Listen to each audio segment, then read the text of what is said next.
네, 저희가 한 주 만에 돌아왔습니다.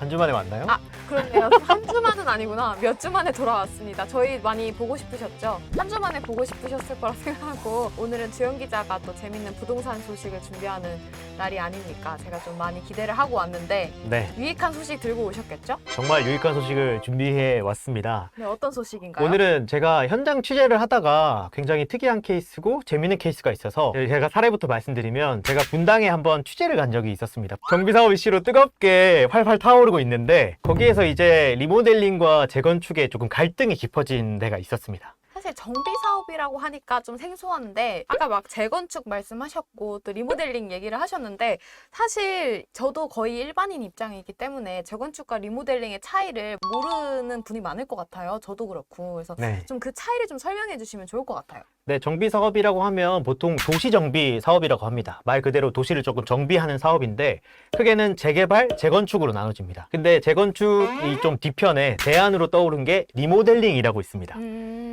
그러면 약간 정확히는 잘 모르겠는데 뭔가 재건축은 다 부시는 거.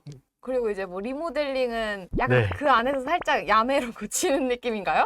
서당계 3년이면 해가지고 좀 정확히 한 번 더 말씀드리면 재건축은 전부를 다 부셔서 새롭게 짓는 걸 말하는 거고 리모델링은 아파트의 뼈대만 남겨서 좀 증축을 하고 그리고 새롭게 조금 정비를 하는 사업을 말합니다. 근데 그렇게 듣다 보니까 뼈대를 남기면은 조금 안전 이슈도 있을 것 같기도 하고 제 나름 생각으로는 좀 다 부시는 게 어차피 더 좋은 거 아니에요? 네, 정확히 보셨는데 뼈대를 아무리 튼튼하게 잘 지어도 30년이 넘고 이러면 뼈대가 조금 흔들릴 수밖에 없습니다.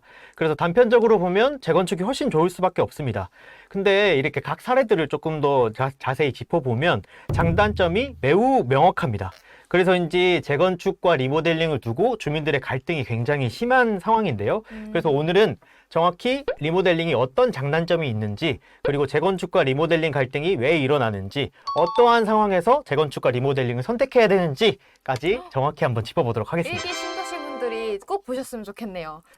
그럼 먼저 그럼 리모델링에 대한 좀 장단점이 궁금한데 어떤 네. 게 있을까요? 장점부터 한번 조금 짚고 넘어갈까요? 네. 재건축보다 빠른 사업이 가능합니다. 재건축은 사실 정말 오래 걸립니다. 네. 재건축의 안전진단이 좀 들어가야 되는데 리모델링은 15년만 넘어도 이제 사업 추진이 가능하게 됩니다. 그리고 동의율도 조금 차이가 있습니다.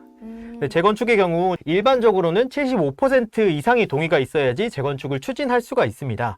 근데 리모델링은 그보다 조금 덜한 66.7%만 동의율을 달성하더라도 사업 추진이 가능합니다. 그리고 또 하나의 또 장점이 있습니다. 재건축 초과이익 환수제가 없다는 것입니다. 아무래도 저도 초과이익 환수제는 들어봤는데 그럼 리모델링은 그게 해당이 안 되는 거예요? 네, 맞습니다. 리모델링은 재건축 초과이익 환수제, 재초환이라고 조금 유명한데 어찌 보면 네. 규제를 많이 풀어줬는데 리모델링에 너무? 어떻게 보면 뭐 아직까지 한 번도 부과된 적은 없지만 네. 뭐 나에게 좀 부담이 될 수 있는 돈까지 조금 덜하니까 리모델링이 일단 대안으로 많이 떴습니다. 사실 이렇게 들어보면 굳이 다 부수고 다시 지어야 하나 이게 장점이 좀 많은 것 같은데 단점도 있어요? 네, 리모델링도 단점이 좀 명확한 편입니다. 뭐 저희가 맨 처음 이렇게 한번 얘기할 때 얘기했던 적도 있는데 3베이, 4베이가 요즘 굉장히 뛰어난 구조로 각광받고 있습니다. 그리고 그것도 선호도가 높으면 좀 황금성이 있기 때문에 나중에 추후 구조도 잘 봐야 된다라고 말씀을 드렸는데 그래서 재건축을 하면 새로운 구조, 그 최신 트렌드 구조로 지을 수가 있는데 리모델링은 뼈대를 남기기 때문에 이거에 대해서 한계가 있습니다. 조금 앞뒤로만 조금 증축하고 늘린다든지 이런 개념 때문에 2베이 아파트면 보통 2베이로 계속 남는 경우가 허다합니다. 그렇다면은 뼈대를 부술 수는 없으니까 결국 구조는 그대로 가져가야 된다는 그런 단점이 좀 있을 것 같은데 요즘에 또 신축 아파트에 들어가는 그런 에어컨 좀 문제가 된다고 하던데 어떤 건지 설명해 주시죠. 네, 그리고 신축 아파트에 요즘 들어가면 시스템 에어컨이 무조건 들어가게 됩니다. 네네. 근데 구축 아파트는 층고가 정해져 있는데 여기에 시스템 에어컨을 좀 구조랑 공간의 이점을 살리기 위해 넣어야 되다 보니까 층고가 조금 낮아집니다. 그리고 시스템 에어컨뿐만 아니라 과거에는 없었던 규제라는 스프링클러 좀 의무화 이런 것도 함께 넣어야 되기 때문에 층고가 조금 낮아진다는 조금 약간 단점이 구식 있습니다. 아파트면은 그런 게 좀 문제가 되겠네요. 그리고 스프링클러 에어컨을 넣으면서 층고가 낮아지니까 약간 크게 넓어진다는 느낌을 못 받았는데 라고 조금 생각이 드실 수도 있습니다. 뭐 굳이 이게 갈등할 일인가? 서로 이제 각 단지에 맞게 각자 협의를 보면 되지 않나 이런 생각이 좀 드는데 왜 이렇게 갈등이 계속 이어지는 거예요? 또 치명적인 단점이 하나가 있습니다. 공사비가 비싸다는 겁니다. 아, 공사비가 많이 지금 물가도 더 올라서 더 심해졌을 것 같네요. 뭐 뼈대를 남긴다는 게 조금 쉬워 보이지만 이 건축적인 새로운 신기술이 정말 많이 들어갑니다. 그리고 또 공사비가 많이 드는 것 중에 하나가 지하적 주장을 파는데 재건축을 한다면 이런 토목 공사가 굉장히 많은 비율을 차지합니다. 근데 리모델링은 뼈대도 남기되 지하 주차장을 만들어야 되니까 비싼 토목 공사 비용은 또 그대로 들어가는 거죠. 그렇다면은 좀 리모델링이 사실 재건축보다 나은 게 속도 빠른 거밖에 없을 것 같거든요. 네. 그래서 왜 갈등이 이렇게 계속되는 거예요? 사업성이 낮아 재건축이 불가능한 단지들이 많이 있습니다. 이 단지들이 대표적으로 리모델링을 많이 추진을 했는데요. 그런데 공사비 인상과 정부의 재건축 혜택으로 급격히 리모델링의 입지가 많이 줄어들게 된 것입니다. 네, 이런 재건축이 불가능한 단지는 어떤 곳이 있어요? 네, 재건축이 불가능한 단지는 일반적으로 용적률을 많이 보고 판단을 하는데요. 그래서 용적률이 일반적으로 180%가 넘으면 재건축의 사업성이 좋지 않다고 이렇게 판단을 하고 있습니다. 그래서 사업성이 부족하니까 비교적 시간이 덜 드는 리모델링으로 추진을 해왔는데 여기에 정부가 리모델링의 대못을 크게 박아버린 겁니다. 아, 정부가 아무래도 재건축에 조금 더 혜택을 줬나요? 네, 맞습니다. 그래서 재건축의 혜택을 주게 되면서 리모델링이 이제 조금 입지가 많이 줄어든 이렇게 현상까지 있어버린 거죠. 정부는 지금 어떤 좀 행보를 보이고 있나요? 네, 정부가 재건축을 할 수 있게 패스트트랙과 용적률 혜택을 주면서 리모델링 설 자리를 크게 잃어버렸습니다.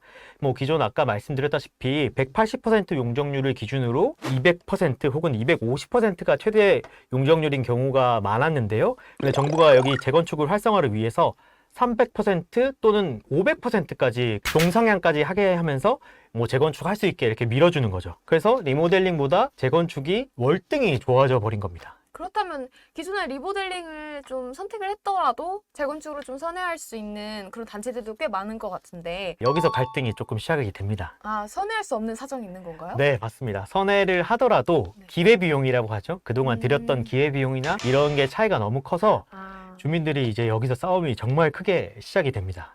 그럴 것 같네요. 만약에 그동안 투입되던 게 더 오히려 또 손해면 사실 네. 그러긴 쉽지 않지만 또 이렇게 또 좋은 사업성을 두고 또 리모델링 그대로 선택하자니 좀 갈등이 되는 것 같아요. 특히 일기 신도시 같은 경우 용적률 아까 180%가 기준이라고 보통 일반적으로 본다고 말씀드렸는데 이런 100 후반 그리고 뭐 180, 190 그리고 뭐 일기 신도시 경우 220, 240 이렇게 조금 많이 높은 경우도 있거든요. 그런데 이 일기 신도시들 대부분이 정비 사업이 이제 무조건 할 수밖에 없는 시기가 와버렸습니다. 네. 그렇죠. 지금 이제 한 30년 돼가면 이제 좀 다시 새롭게 탈바꿈하는 그런 시간이 필요할 것 같은데 제가 아까 들었을 때 180이면은 거의 240 뭐 이 사이면 네. 정말 고민을 많이 했을 것 같아요. 용적률이 애매해서. 근데 리모델링을 선택한 단지가 많았다고. 네, 그동안 리모델링을 선택을 많이 했습니다. 일기 신도시에서 리모델링이 정말 유명해질 정도로 평촌이나 분당에서도 리모델링 뭐 시공사 선정이 한번 붐이 이를 정도로 리모델링을 굉장히 많이 추진을 했었거든요. 네. 근데 리모델링이 추진해서 이제 다시 돌아가자니 재건축 기회비용 아까 말씀드렸다시피 기회비용이 문제가 되고 정부는 재건축을 계속 밀어주고 이러다 보니 그러니까 기조가 한 방향을 향해서 갔었어야 할 텐데 좀 이렇게 계속 왔다 갔다 하니까 국민들 피로도만 좀 더 높아지지 않나 싶네요. 네, 그래서 앞으로도 이런 갈등이 정말 오랫동안 계속될 것 같습니다. 일기 신도시뿐만 아니라 그럼 갈등이 계속해서 이어질 것 같은데 진짜 풀기 쉬운 갈등처럼 보이지는 않아요. 그래서 근데 이런 갈등을 그럼 두영 기자가 좀 명확한 해법을 내놓기는 힘들겠지만 어떻게 푸는 게 가장 베스트라고 최선이라고 생각하시는지 궁금합니다. 굉장히 어려운 질문인데 사실 정답이란 게 명확하진 않습니다. 거기 사는 사람 입장이 뭐 어떤 게 입장이 좋다라고 다 다를 수 있으니 그분들이 존중해야죠. 조금 결정을 내리는 게 가장 좋겠지만 제가 생각할 때 가장 중요한 점을 하나 한다면 사실 이 부분이 제일 어려운데 모든 사람의 의견을 하나로 합치는 게 그쵸. 조금 제일 중요하다고 생각합니다. 그래서 뭐 결국 뭐 주민 투표라도 하게 된다면 재건축과 리모델링 투표를 하게 되면 한쪽이 결국 이기게 될 텐데 만약에 내 뜻대로 이렇게 되지가 않더라도 이렇게 조금 양보도 하고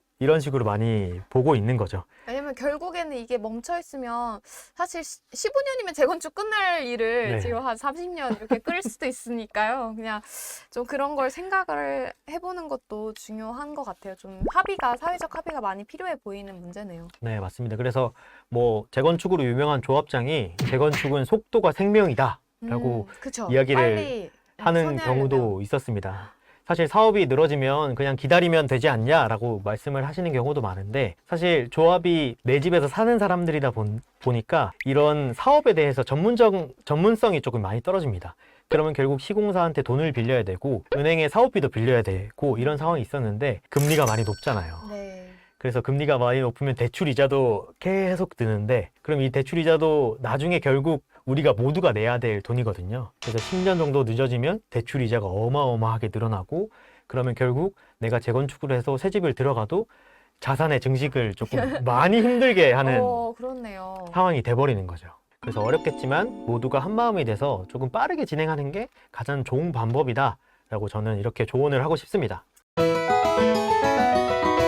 네, 그러면 이번 주는 사실 제가 집이 없는 사람이라 무주택자라 딱히 리모델링과 재건축에 대한 뭐 하지만 제가 언젠간 유주택자가 될 거거든요. 그래서 나중에 꼭 활용해 보도록 하겠고요. 저는 다음번에 또 재밌는 재테크 소식으로 찾아뵙겠습니다. 기대해 주시고요. 다음번에 뵙겠습니다. 안녕.